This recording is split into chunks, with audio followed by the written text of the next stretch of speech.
I'm making something I've never seen in my entire 20 years of existence. I'm making a smoked salmon bacon. Uh, Looks a lot more appetizing than my regular bacon. I'll tell you that. Here's some other pieces I made. You're on the vlog. Hi.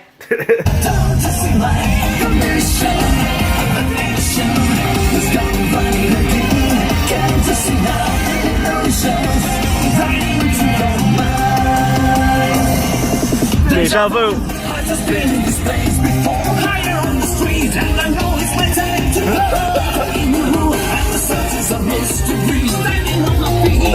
How you doing, Daniel? Fuck! Calm the fuck down! Jesus Christ! I'm gonna die! Fuck! So I just went on the most wild fucking car ride of my entire fucking life. I'm still reeling.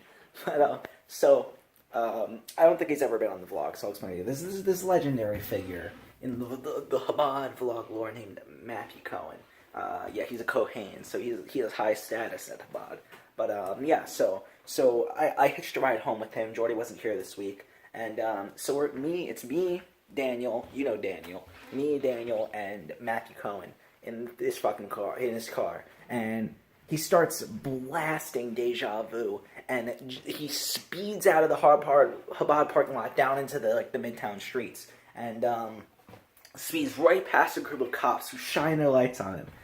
Cops didn't follow us, they didn't follow us, but he's speeding that stuff, blasting Deja Vu with the windows up. We're stopped at a light, and I just turn around like, what the fuck? I'm like, is that Hatsune Miku? And he's like, what the fuck are you talking about? And there was this girl, she's in full Hatsune Miku cosplay, walking through Midtown, like bar, seedy, college Midtown.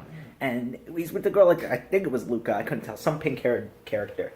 And I'm like, what the fuck? So he's like, well, holy shit. And I'm like, what? He's like, that's the girl I like. He's like, that's her. And I'm like, what the fuck? And he changes Deja Vu and he starts blasting Miku. And the second we start the song, and we blast off to green light, blast off.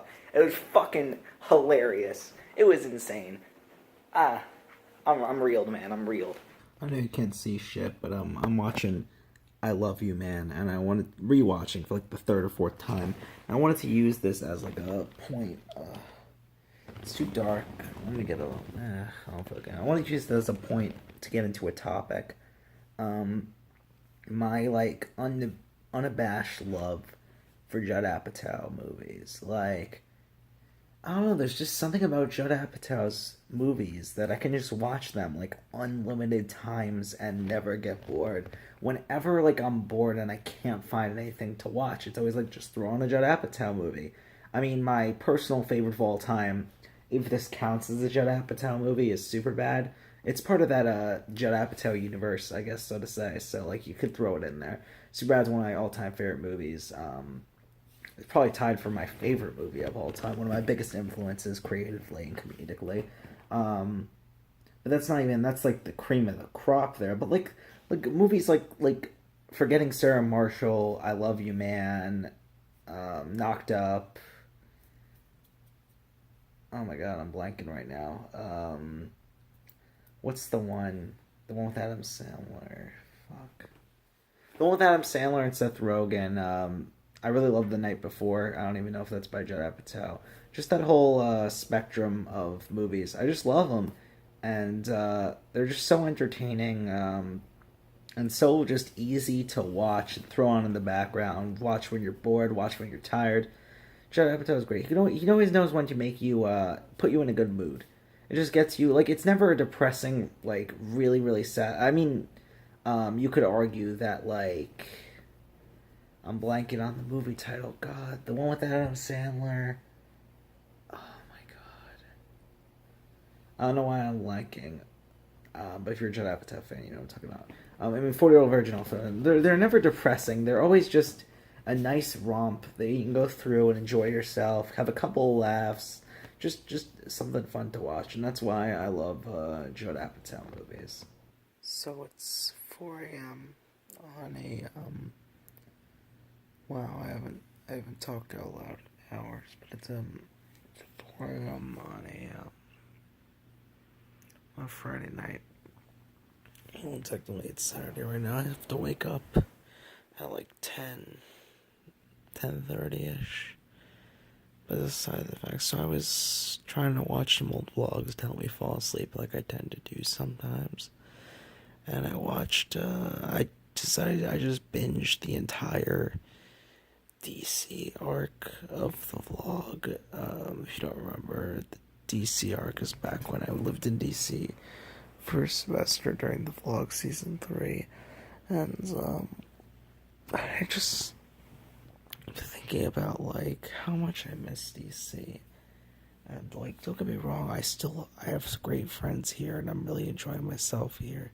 But it's just like DC was the peak of my life, and I was living just such a high quality of life. Like I was working, and I was doing like stressful stuff, but like overall, it was just I was living with great people. I was learning a lot. Like I was living in a city, like a real functioning, bustling city, not a small town, bumfuck nowhere.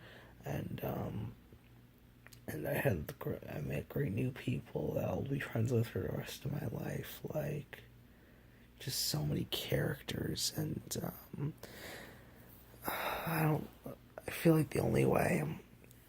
I really wish I could have gone to the reunion this year. I talked about this on the vlog before, but I couldn't, and it was a really tough weekend for me seeing everyone. Like, I'm gonna be completely honest. It was tough. Like, of course, not everyone, like Liam and Thomas, two of my best friends from DC, didn't get to go. So it's not like I would have gotten to see everyone, but it's just it was tough seeing everyone like posted like reunion stuff and not being there simply because of how much I loved that time in my life, and I loved all these people. Like, this is off topic, but I feel like people need to use the love more, like the word love more, because it's like you can love someone, it's not romantic or familial. You're just kind of like, oh, I love that person, and yeah. I mean, if you're living with a group of like 20 something, 30 something people, you're bound to like end up loving them. That's just what I'm gonna say. I know it's probably because I'm half asleep 4 in the morning and I'm saying this stupid shit, but that's aside the fact. Yeah, it's just. I mean, I just miss everything about it. I miss everyone. I miss the lifestyle. I miss the people, and yeah, I think it's become even more prudent how much I think like really like the fact that I'm graduating, I'm not gonna even have this like base of like constant friendship here that I have here in Gainesville anymore. And it's just I'm going into the fucking real world, man. And it's just I think the only way I'm gonna get closure on this whole DC experience, the DC thing, is if I write a book about it, or I move back in with all these people again, which is never likely gonna happen. I'll see them again, obviously, at some point in my life, but I'm never gonna move back in with them again, and that's just the tragic part right there. So I think maybe if I write a book about my experience at DC, a concert journalism book or something like that. I mean, the vlogs really help because they're like a little reminiscent by film as much as I would have liked in DC. So maybe the book will give me that closure. But yeah, I should go to sleep now. And I just miss it, man. I just miss it.